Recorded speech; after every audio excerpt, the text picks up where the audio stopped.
रनमार शिवाय हरिहरन महादेव। बहुत समय पहले की बात है। उत्तर दिशा में स्थित हिमालय पर्वत की गोद में कैलाश पर्वत था, जहाँ भगवान ध्यान समाधि में लीन रहते थे। गले में सर्प विराजमान तथा हाथ में त्रिशूल और डमरूत थे, और उनके परम भक्त नंदी उनके मस्तक पर अर्धचंद्र सुशोभित तथा जटाओं से पवित्र गंगा प्रवाहित हो रही थी।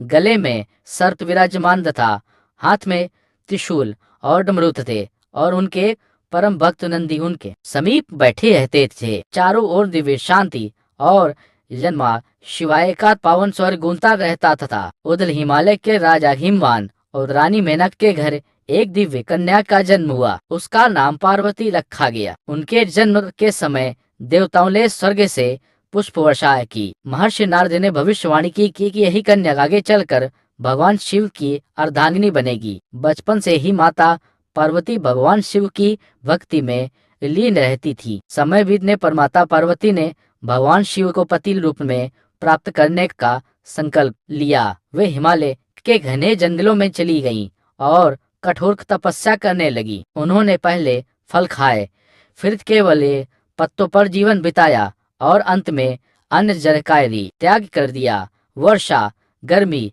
और कड़ाके की ठंड भी उनकी तपस्या को डिगा न सकी। उनकी अटूट भक्ति से पूरा वन दिव्य प्रकाश से भर गया। उसी समय तारकासुर नाम का एक अत्याचारी राक्षस तीनों लोकों में उत्पात मचा रहा था। देवताओं ने ब्रह्मा जी से सहायता मांगी। ब्रह्मा जी ने बताया कि तारकासुर का वध केवल भगवान शिव और माता पार्वती के पुत्र द्वारा ही संभव है। तब भगवान विष्णु, ब्रह्मा, इंद्र, माता लक्ष्मी, माता सरस्वती, नारद मुनि और सभी देवताओं ने भगवान शिव और माता पार्वती के विवाह के लिए प्रार्थना की। देवताओं ने कामदेव से भगवान शिव की समाधि भंग करने का अनुरोध किया। कामदेव ने अपने पुष्प बाण का प्रयोग किया। चारों ओर वसंती ऋतु छा रही। तभी भगवान शिव ने अपना तीसरा नेत्र खोला और कामदेव भस्म हो गए। उनकी पत्नी रति विलाप करने लगी। बाद में भगवान शिव ने करुणा दिखाते हुए कामदेव को सूक्ष्म रूप में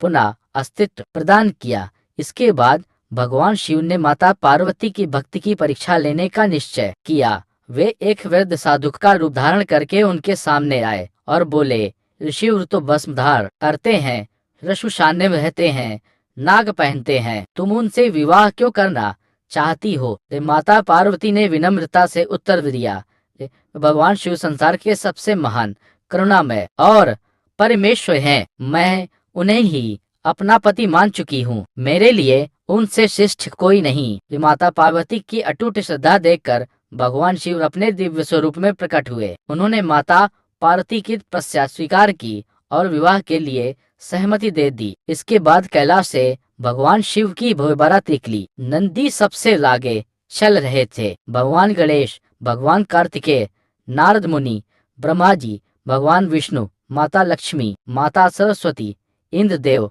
अग्निदेव, वरुण देव, सूर्य देव, चंद्र देव, हनुमान जी, शिवगण, ऋषि मुनि, गंधर्व और असंख्य देवता इस दिव्य विवाह में उपस्थित हुए। आकाश से पुष्पों की वर्षा होने लगी। वैदिक मंत्रों के बीच भगवान शिव और माता पार्वती का पवित्र विवाह संपन्न हुआ। पूरा ब्रह्मांड आनंद से भर उठा। इसी दिव्य रात्रि को महाशिवरात्रि के रूप में मनाया जाता है। इस दिन श्रद्धालु शिवलिंग पर जल, दूध, दही, शहद और बेलपत्र अर्पित करते हैं, व्रत रखते हैं, रात्रि जागरण करते हैं और दिन माँ शिवाय का जाप करते हैं। ऐसा माना जाता है कि सच्चे मन से भगवान शिव की पूजा करने पर जीवन के दुख दूर होते हैं और सुख, शांति तथा समृद्धि की प्राप्ति होती है। आज भी कैलाश पर्वत पर भगवान शिव और माता पार्वती अपने भक्तों पर कृपा बरसाते हैं। जो भक्त सच्चे मन से उनका स्मरण करता है,